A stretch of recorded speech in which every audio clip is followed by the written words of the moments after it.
Welcome to part 2 of this lesson on Born to be Wild. In this part we're going to look at the pre-chorus, which is kind of the part with a lot of variations and complications. And then we'll look at the chorus and the instrumental in the middle and the outro. So let's get started. Okay, so as I said, this part is kind of the part that might give you fits.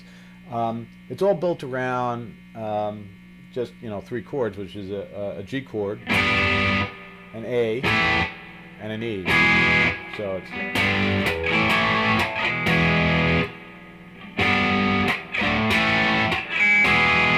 but it's what happens in between that is the tricky part. So the first pre-chorus goes like this.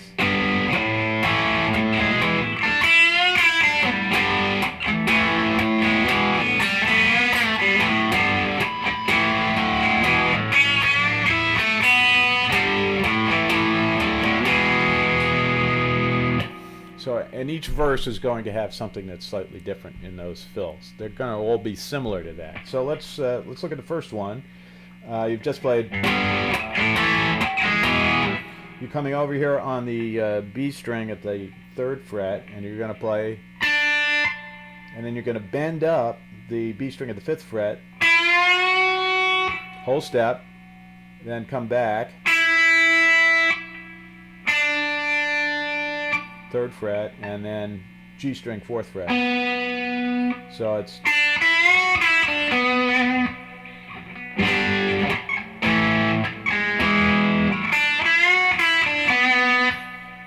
all right. Then the next one goes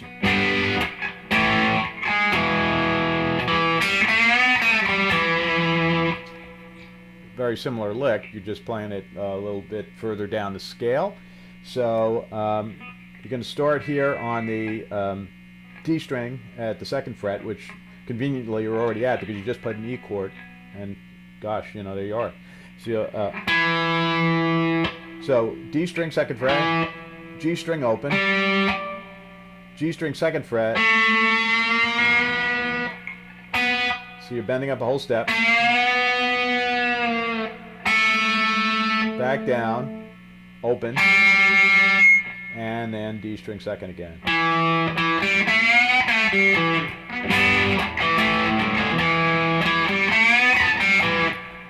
All right, and then the next one goes like this.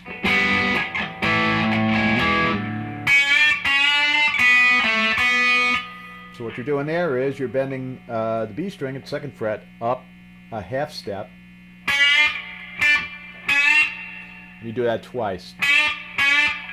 Then B string open, G string 2nd, B string open.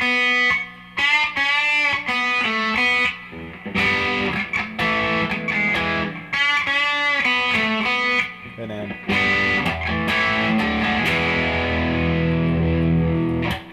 all right.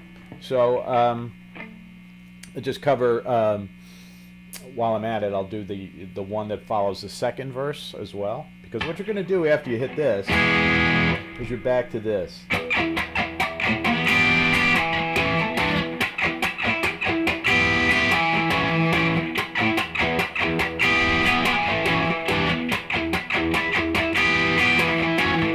So you're playing that 4 times, and then you're back to it. And the fills are a little different this time. First one, very similar to the first verse. First verse was. This time you're just going to start with an extra note. You're just going to start on this G string at the 4th fret.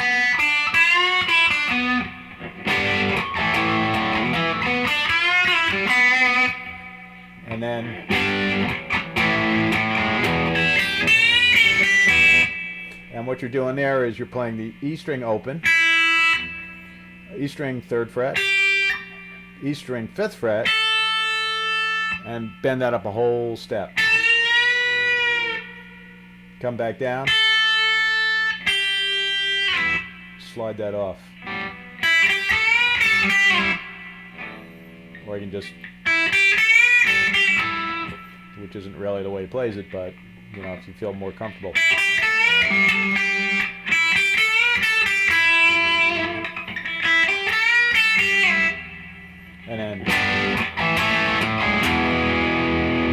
Okay, so you've gotten through the first two verses. You got to here, and now you're going to actually go to the chorus. So the chorus, pretty easy. You're going to start with a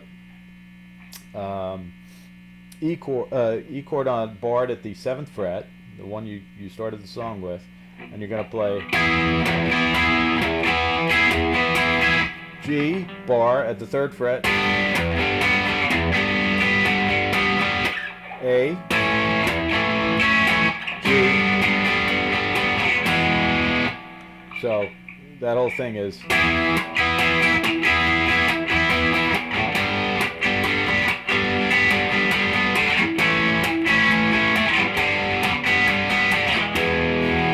And actually, when he hits this E chord, he grabs the volume pot and he does. You can hear that on a record.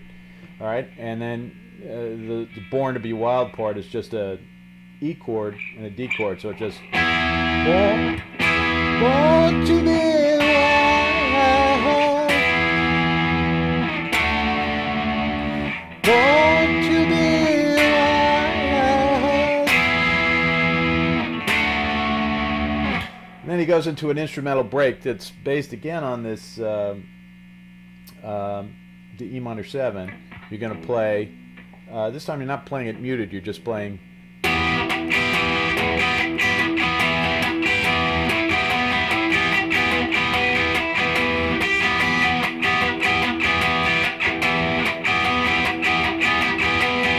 After you've done that 4 times like that, then you go to the famous Hendrix chord, the E7 sharp 9, which you make like this, and you play this rhythm.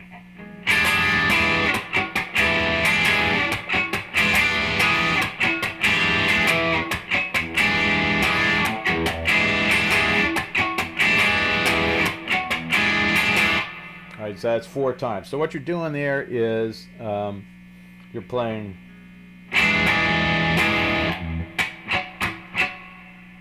so it's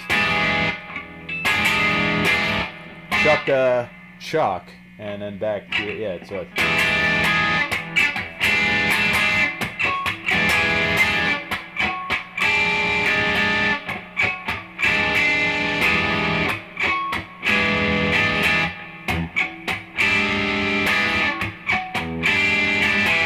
you do that 4 times, and then actually when they play this part, you know, they're probably using a slide on the 2nd guitar, but you just slide up to this. So you're going to slide up to the 12th fret on the E string, and you're going to play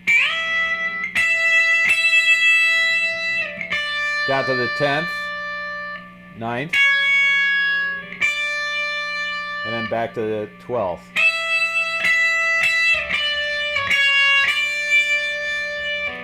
Alright, so the whole thing, and then you go back up to the 12th and slide off. So just.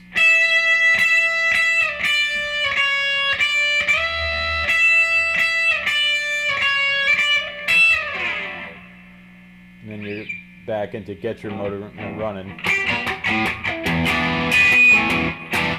You know, and you do all of that stuff again.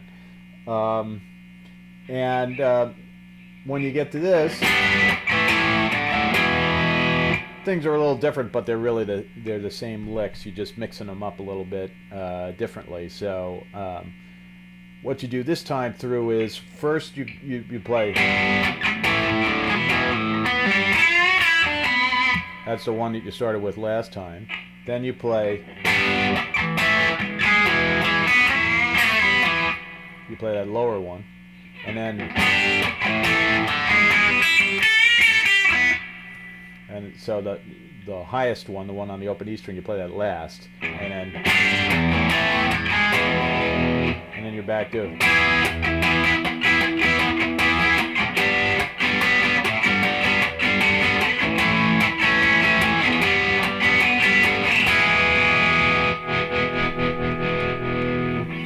then all that stuff, and then you're back to that same thing that they used in the instrumental break.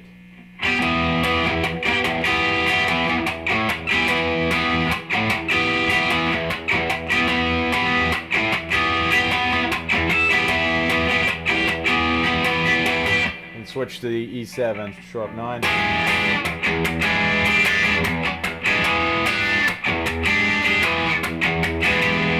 That's what the song fades out on, and there you can sort of hear in the background they're doing that little. Only this time they do.